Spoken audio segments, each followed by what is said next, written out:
The Lord opened my eyes once to see the spirit world in a huge battle.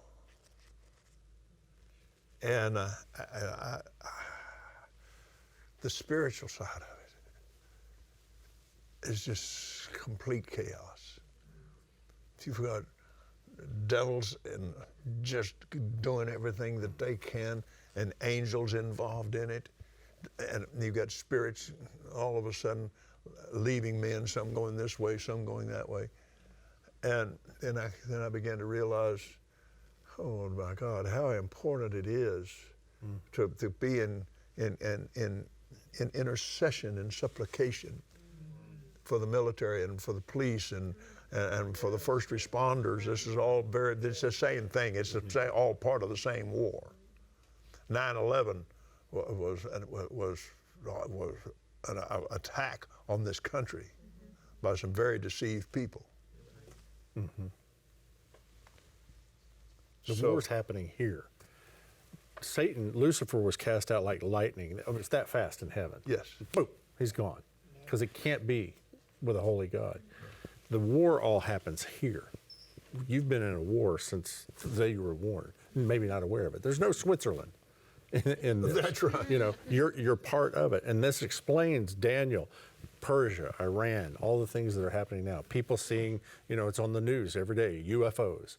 No, I think we're getting a glimpse of some spiritual things. Yes. See, the angels largely weren't here in Daniel's day. Oh, that's right. No, they were not. So he had to come and in go. here.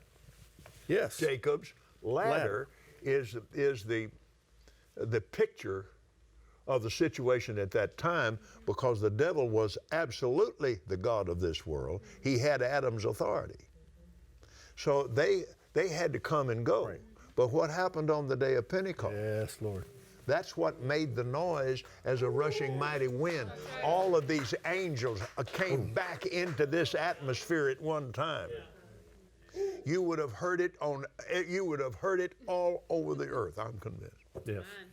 We've stood out in West Texas and Oklahoma, and that front comes in, and that gust of wind of that frontal boundary as a front is moving across the plains, you sense it. There's a temperature change. Everything changes. And that's exactly what happened in Acts chapter 2. They all knew about it. That's why it mentions it. The rushing mighty wind, cloven tongues of fire came upon them. The God came back into the planet. Yes, he Big did. time. Big time. And Now in all of us. How many angels are there? They're innumerable. There are innumerable.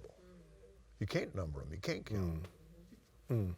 And there are angels that belong in the earth. How else then could you entertain an angel unaware? Because they belong here. They're here now. This room is full of them. Yes. I know of one. Yes. Mine. Two. Two. Three. Yeah. And I had the very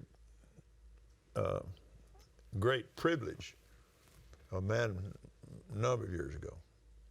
He was a Baptist man, and I was preaching in Dad Sutton's church in Beaumont. And he had been coming every service, morning and night, and we're out of time.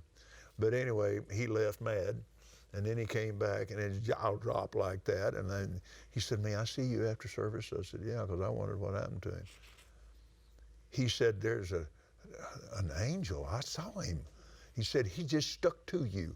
And he says, "You just kind of stop a little bit, and he'd whisper something, and you just go wild." And he said he kind of looked like Mr. Clean. Great big fella.